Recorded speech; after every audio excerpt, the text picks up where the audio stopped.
Malibu keyless remote. To replace the battery, first you're going to need a coin cell battery, the CR2032, very common. So see this little silver divot over here? Push that in with your nail and slide the silver top off with the key. And that key just gets you into the door if your battery's dead. And now you're going to need a flat tip screwdriver, a good size one.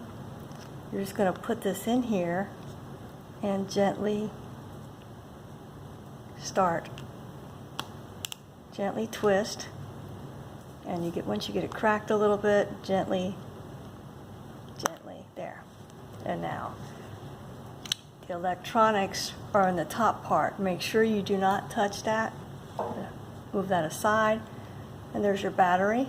You insert it positive side down, it'll be the printed side down. So it just pops in there. You're supposed to be able to slide it out.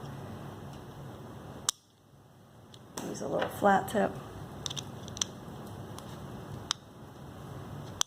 Very nice. So again, 2032 battery, printed side down.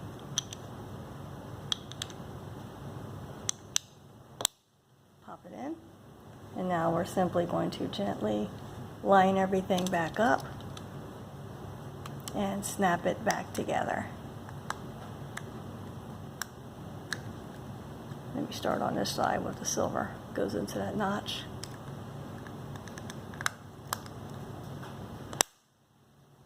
And slide this back in, and you're good to go. Hope that's helpful. Thank you.